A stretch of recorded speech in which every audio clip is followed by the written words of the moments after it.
Exam Hunter YouTube channel के साथ साथ आपको एग्जाम हंटर का टेलीग्राम चैनल भी ज्वाइन करना बहुत ज़रूरी है। सारे अपडेट्स, सारे नोटिफिकेशन, उसके साथ साथ मॉडल आंसर, क्विज वगैरह सारे इसी चैनल पर करवाया जाता है।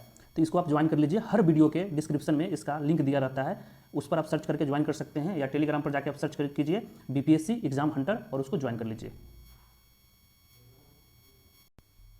हे guys, welcome to Exam Hunter. So दोस्तों, इससे पहले आप एक वीडियो आया है इस चैनल पर, अगर देखे नहीं होंगे तो वहाँ देख सकते हैं। वहाँ पर मैंने कुछ कॉपी दिखाया है और उसमें बताया है कि दोस्तों नंबर मिलते क्यों नहीं हैं। तो वहाँ पर जो हमारा जो मेंस आंसर राइटिंग चल रहा है, जो 67वीं BPSC 68वीं BPSC के लिए, उसका एक क्वेश्चन था कि हमको सिग्निफिकेंस ऑफ चंपारण सत्याग्रह के बारे में बताना है, जो महत्व है चंपारण सत्याग्रह का, इसके बारे में हमें डील करना है। ठीक है, एक क्वेश्चन था।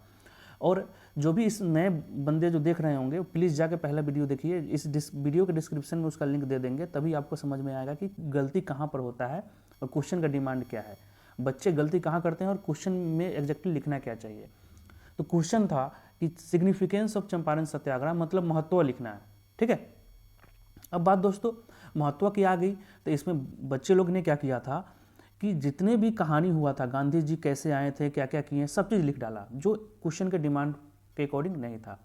तो अगर एक क्वेश्चन जो है नॉर्मल, आपको दो तरीके से क्वेश्चन आ सकता है, 2 या 3 तरीके से। जैसे पहला क्वेश्चन आ सकता है चंपारण सत्याग्रह के बारे में बताइए, तो आप पूरा कहानी लिखिए जैसे जैसे इंसिडेंट हुआ है। सेकेंड आ सकता है कि कॉजेज और उसका आउटकम, मतलब क्या कारण था और उसका इम्पैक्ट क्या पड़ा, रिजल्ट क्या रहा, वो है सबसे इंपॉर्टेंट और सबसे one of the difficult question है ना। इसका सिग्निफिकेंस क्या है, ठीक है ना, इसका सिग्निफिकेंस क्या है, महत्व क्या है। ठीक है, तो महत्व हम कैसे लिखेंगे इसके बारे में हम बताते हैं। ठीक है, तो सबसे पहले हम परिचय, हमेशा ध्यान रखना दोस्तों कि इंट्रोडक्शन बहुत ही लाजवाब होना चाहिए। इंट्रोडक्शन लाजवाब होना चाहिए। इंट्रोडक्शन में कभी ये नहीं लिखो कि गांधी जी को, राजकुमार जो शुक्ला थे, गांधी जी को उन्होंने बुलाया था, गांधी जी हैं, ऐसे नहीं। अगर आप देखोगे थोड़ा बहुत, आप अगर इसके बारे में अगर पढ़े होगे चंपारण सत्याग्रह के बारे में, तो इंडिया का पहला सिविल डिसओबीडियंस मूवमेंट था वो, समझ रहे हैं, इंडिया का पहला सिविल डिसओबीडियंस मूवमेंट था। ठीक है, और एक ऐसा मूवमेंट था जिससे क्या हुआ ना कि एक मान लो कि जो अपकमिंग मूवमेंट है, जो आगे का आने वाला जो आंदोलन था हमारा, कौन कौन, जैसे नॉन कोऑपरेशन मूवमेंट हो गया, सिविल डिसओबीडियंस मूवमेंट हो गया, क्विट इंडिया मूवमेंट हो गया, तो उसके लिए एक बेस होता है ना, बेस क्रिएट कर देना। ठीक है ना, जो जैसे सपोज करो कि आप कोई घर बनाते हो, तो घर बनाने के लिए जो नींव डालते हो ना, तो नींव क्या होता है, सबसे स्ट्रांग होना चाहिए, तो एक बेस क्रिएट कर देना। ठीक है ना, तो इंट्रोडक्शन आपका ऐसा होना चाहिए जिससे आपको अच्छे फेच मार्क्स बहुत अच्छे मिलेंगे, क्योंकि जो चेक करेगा ना आपका, वो इंट्रोडक्शन से ही पता कर लेगा कि बंदे में दम है कि नहीं। ठीक है ना, अब ये इंट्रोडक्शन हो गया, और एक जगह आप इंट्रोडक्शन लिखेंगे दोस्तों, ये आपको टेलीग्राम पर मिल जाएगा ये PDF। एक इंट्रोडक्शन आप लिखेंगे कि गांधी जी ने चंपारण सत्याग्रह 1917 में स्टार्ट किया, फिर वहाँ से राजकुमार शुक्ला ने आया, बुला के लाए, और बिहार में ऐसे ऐसे हुआ। तो ये सब नहीं लिखना है। ठीक है ना, तो ये परिचय हो गया। अब हम मेन मुद्दा बात करेंगे, सिग्निफिकेंस क्या होना चाहिए, सिग्निफिकेंस चंपारण सत्याग्रह का क्या होना चाहिए। इसके अलावा आप थोड़ा सा जगह में यहाँ पर एक मैप बना दे, मैप बना के आप इसमें क्या कर सकते हैं कि यहाँ पर आप थोड़ा मैप बना दे, सिग्निफिकेंट परिचय के बाद आप थोड़ा मैप बना दे। मैप में चंपारण सत्याग्रह कहाँ पर हुआ था वो थोड़ा दर्शा सकते हैं, और थोड़ा बहुत आप हल्का जगह में 4-5 लाइन में थोड़ा बहुत इतिहास लिख सकते हैं। ठीक है ना, थोड़ा हिस्ट्री लिख दीजिए, लेकिन मेन कारण आपका होना चाहिए सिग्निफिकेंस पर। तो आते हैं हम थोड़ा सिग्निफिकेंस पर चर्चा करते हैं। ठीक है, कि इस जो मूवमेंट था, इसका सिग्निफिकेंस, महत्व क्या था। ठीक है ना, तो पहला महत्व क्या था ना कि first lesson of civil disobedience. ठीक है ना, मतलब क्या है कि जो आप अगर देखोगे कि गांधी ने एक सविनय अवज्ञा आंदोलन स्टार्ट किए थे। ठीक है ना, तो सबसे पहला जो सिविल डिसोबीडियंस मूवमेंट जो हुआ था, वो कब हुआ था, तो गांधी ने उसको किए थे चंपारण सत्याग्रह में, फर्स्ट लेसन था सब। ठीक है ना, अब कैसे, आपको पता होगा कि जब भी चंपारण सत्याग्रह जब हुआ था, तो गांधी को अरेस्ट भी किया गया था। क्यों, मतलब सिविल डिसोबीडियंस मतलब क्या होता है कि कानून को तोड़ना, मतलब क्या है कि पीसफुल तरीके से हमें क्या है, कानून को तोड़ना। अगर आपको, जब वो गांधी जी चंपारण आए थे, तो ब्रिटिश सरकार ने उनको एक अल्टीमेटम दिया था कि आपको क्या करना है, कि आपको चंपारण छोड़ के वापस जाना है। लेकिन उन्होंने क्या किया कि उन्होंने छोड़ने से इनकार कर दिया, तो उनको सविनय अवज्ञा का दंड, सिविल डिसोबीडियंस मूवमेंट जो वायलेट किए थे, उसके तहत उनको गांधी जी को जेल भी जाना पड़ा था। फिर छूट गए, फिर वहाँ का जो आगे का जो कहानी है चंपारण मूवमेंट का आपको पता होगा। तो ये हमारा पहला लेसन था सिविल डिसोबीडियंस मूवमेंट का, कौन, चंपारण सत्याग्रह।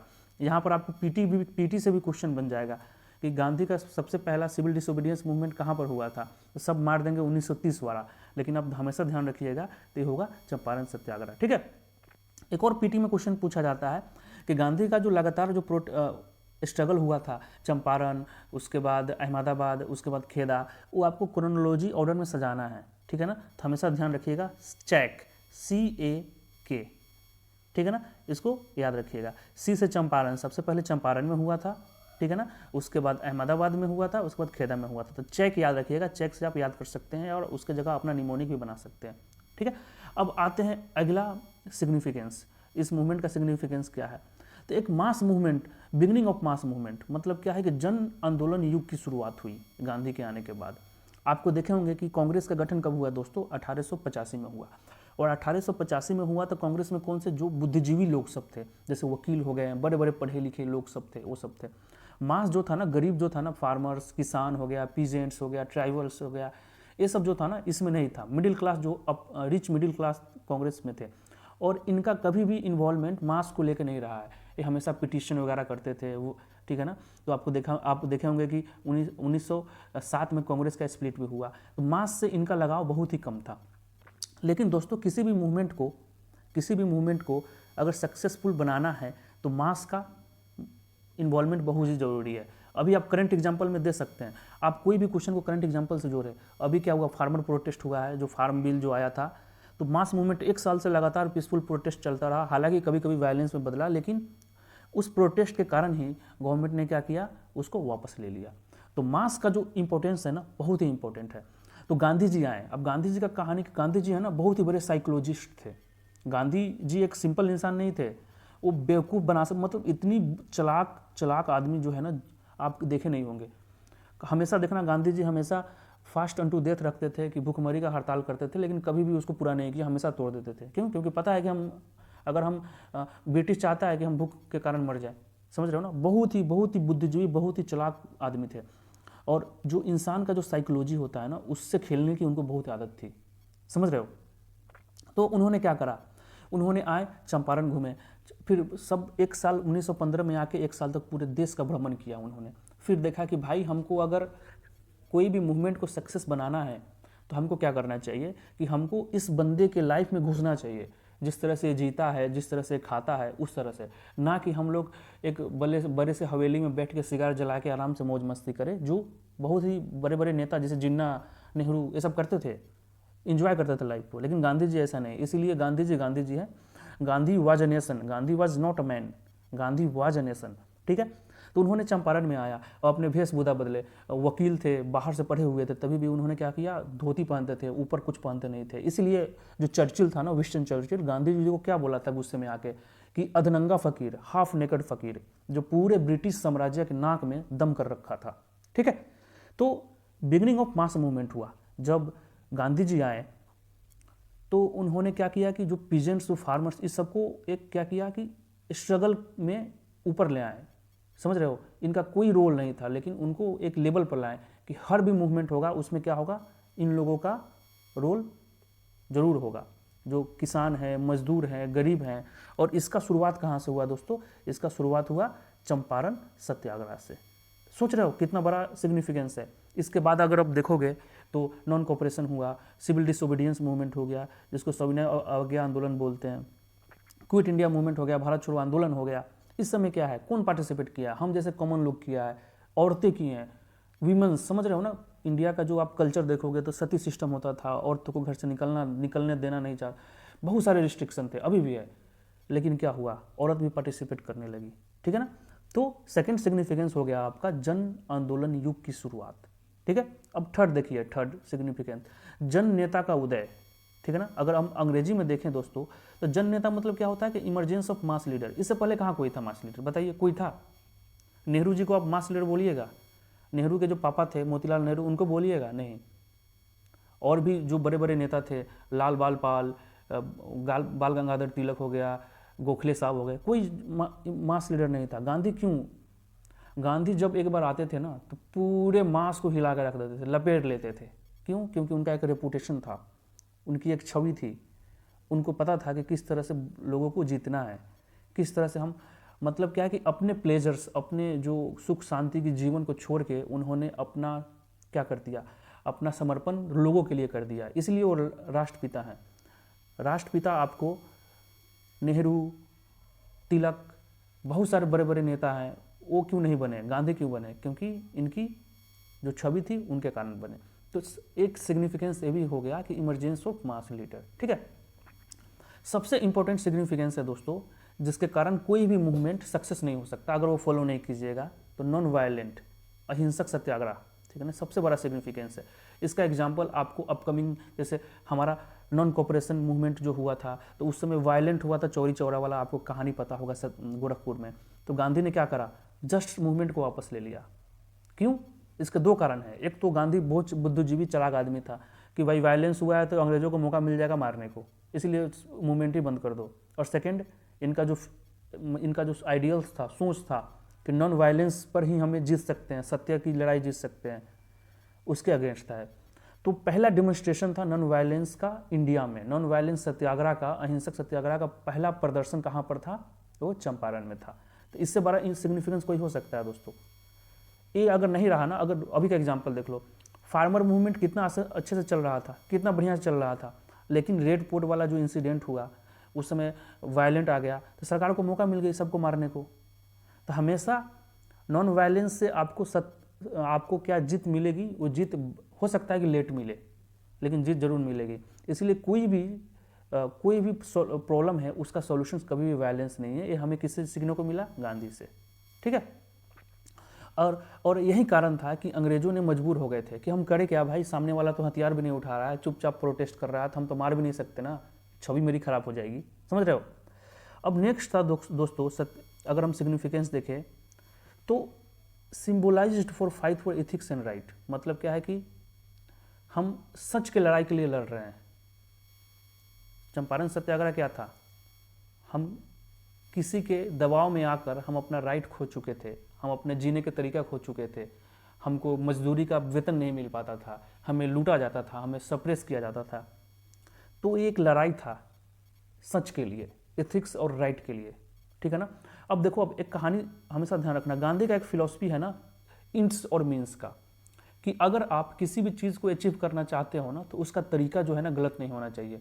जैसे सपोज करो कि आपको इस गोल पर पहुंचना है, इस गोल पर पहुंचना है, ठीक है, और यहाँ से क्या किए कि ये रास्ता तय किए हैं, ठीक है, इस गोल तक पहुंचने के लिए। तो ये जो रास्ता है ना, वो गलत नहीं होना चाहिए।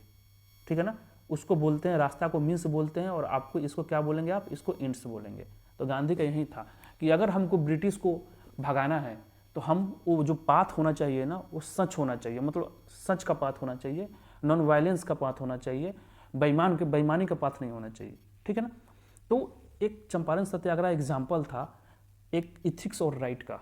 ठीक है, और वो एक और एग्जाम्पल था Champaran Satyagraha, symbol of good governance. Symbol of good governance मतलब क्या है? गुड गवर्नेंस मतलब क्या होता है? गुड गवर्नेंस मतलब होता है कि मोदी जी का एक कंसेप्ट है, मैक्सिमम गवर्नेंस मिनिमम गवर्नमेंट। मतलब क्या है कि जो कॉन्स्टिट्यूशन, जो संविधान का, जो अभी के हिसाब से देखो तो जो संविधान का हमारा जो आइडियल्स है ना, जो संविधान हमको राइट दिया है ना, उसको इम्प्लीमेंट करना। ठीक है, नौकरशाही का हस्तक्षेप कम होना चाहिए। लेकिन चंपारण सत्याग्रह में तो ऐसा था ही नहीं, दबाव डालते थे किसानों पर, उसको नील की खेती करने में मजबूत करते थे। 3 खटिया सिस्टम का कहानी था कि भैया 20 कट्ठा में आपको 3 कट्ठा उगाना ही होगा। ठीक है, ये तो बहुत बड़ी समस्या हो गई ना भाई। उसके बाद क्या था कि जो तुम उगाओगे ना, उस पर हम ही तय करेंगे कि कितना रुपए में हम खरीदें। ठीक है, और सेकंड क्या है कि अगर आप मना करते हो ना, तो आपसे जबरन अलग तरीके से आपसे कर वसूला जाएगा। तो चंपारण सत्याग्रह गुड गवर्नेंस का एग्जाम्पल था कि चंपारण सत्याग्रह जब सक्सेस हुआ तो क्या हुआ कि नौकरशाही का जो तानाशाही था उसको खत्म करके गुड गवर्नेंस को स्टेब्लिश किया गया। तो ये सब था दोस्तों सिग्निफिकेंस। अब उसके बाद हम क्या लिखेंगे? उसके बाद हम निष्कर्ष लिखेंगे, डेट इज कंक्लूजन। कंक्लूजन के बिना आपका आंसर अधूरा होगा। तो आप क्या कर सकते हैं? कंक्लूजन को लिखिए। ठीक है, अब और उसके बाद क्या है कि कंक्लूजन में क्या लिखेंगे कि एक तरह से मास लीडर, यहाँ से जो स्टार्ट हुआ ना मूवमेंट, रियल जो इंडिया की कहानी है, स्ट्रगल की कहानी है, जनरली उन चंपारण बिहार से ही स्टार्ट होता है। इसके बाद जो कहानी चलते रहा, नींव रखा गया एक इंडिया का इंडिपेंडेंस के लिए। इससे पहले भी बहुत सारे रोल प्ले किए गए थे, लेकिन रियल जो न्यू है ना यहीं पर रखा गया था। उसके बाद चलते चलते जाके हमें 1947 में आज़ादी मिला।